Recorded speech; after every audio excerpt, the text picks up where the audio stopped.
आज का क्वेश्चन जो है क्षेत्रमिति से है। पहला क्वेश्चन है कि वृत्त की परिधि और व्यास का अनुपात क्या होता है। तो वृत्त की परिधि जो होता है पाई डी होता है या 2 पाई आर भी होता है, लेकिन पाई डी यहाँ लिखना है। और व्यास जो होता है डी, तो व्यास लिखेंगे डी, एक बार में ये कट जाएगा यानी पाई अनुपात 1 आएगा। ऑप्शन नंबर ए आंसर आ जाएगा। प्रश्न संख्या 2 है कि एक अर्धवृत्त का व्यास 14 cm है। व्यास जो है 14 cm है, तो इसकी परिधि क्या होगी। तो अर्धवृत्त की परिधि होता है r into pi plus 2। r का मान हो जाएगा 14 का आधा 7 और पाई का मान 22/7 प्लस 2 बराबर 7 गुना चिन्ह देकर लिखेंगे। ये 7 और 2 गुना हो जाएगा, भिन्न का जोड़ जोड़ेंगे तो 7 दूनी 14 और 22 हो जाएगा 36 और बटे 7, 7 से 7 कट जाएगा और ये 36 जो है आंसर आ जाएगा। तीसरा क्वेश्चन है कि एक अर्धवृत्त का परिमाप जो है 72 cm, तो इसकी त्रिज्या क्या होगी। तो अर्धवृत्त का परिमाप दिया हुआ है। अर्धवृत्त का परिमाप का ये जो फॉर्मूला होता है r इंटू पाई प्लस 2।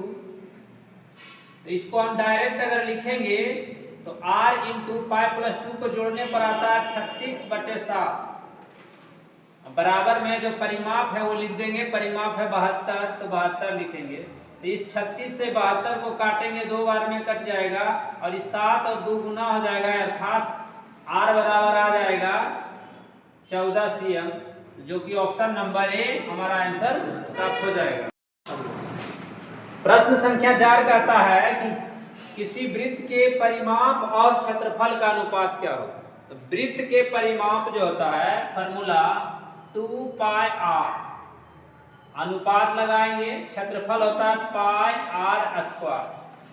तो इस पाई से पाई को काट देना है, r से स्क्वायर को काट देना, क्योंकि r स्क्वायर का मतलब 2r होता है, तो स्क्वायर काट देंगे तो एक r बच जाएगा। तो 2 अनुपात जो है r आंसर आएगा, अर्थात ऑप्शन नंबर सी जो है हमारा आंसर हो जाएगा।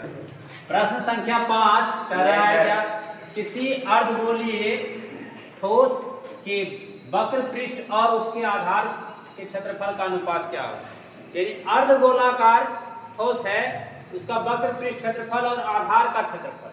तो अर्धगोला का वक्र पृष्ठ क्षेत्रफल होता है 2 पाई r स्क्वायर और आधार का क्षेत्रफल होता है पाई r स्क्वायर।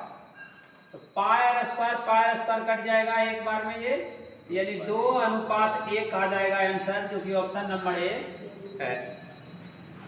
उसी प्रकार प्रश्न संख्या 6 है कि अर्धगोले और गोले के संपूर्ण पृष्ठों में क्या अनुपात होगा यदि दोनों की त्रिज्या समान है। तो दोनों की जब त्रिज्या समान है तो अर्धगोला और गोला, जो अर्धगोला और गोला का पृष्ठ क्षेत्रफल, अर्धगोला का पृष्ठ क्षेत्रफल संपूर्ण पृष्ठ का रहा है तो 3 पाई r स्क्वायर होगा और गोला का संपूर्ण पृष्ठ क्षेत्रफल 4 पाई r स्क्वायर होता है।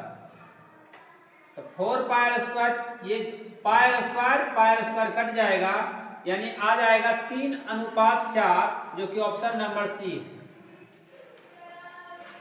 अब प्रश्न संख्या 7 कह रहा है कि यदि किसी गोले की त्रिज्या 3 गुनी हो जाती है तो इसका आयतन कितना गुना होगा।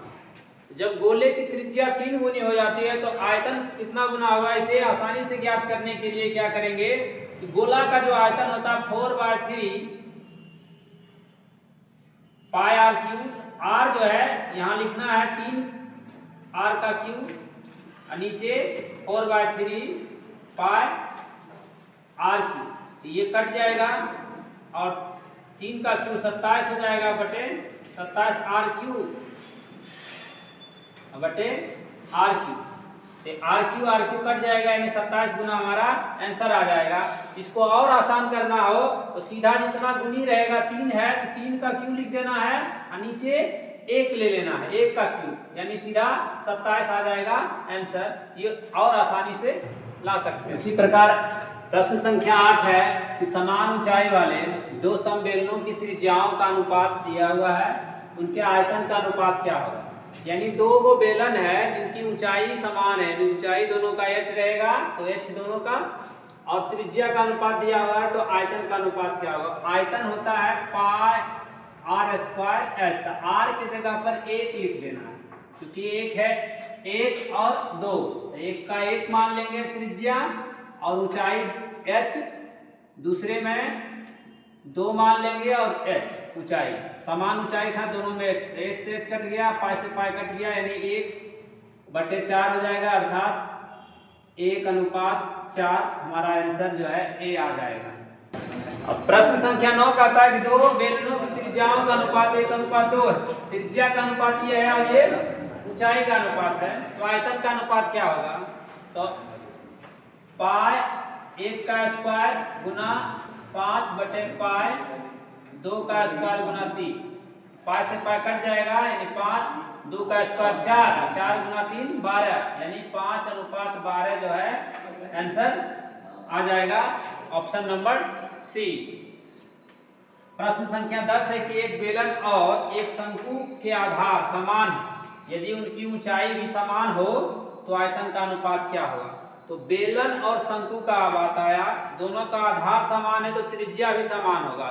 आधार जो होता है समान तो त्रिज्या भी समान होता है, और ऊंचाई भी समान कहा जा रहा है, तो बेलन का आयतन होता है पाई आर स्क्वायर एच, और शंकु का आयतन 1/3 पाई आर स्क्वायर एच हो जाएगा।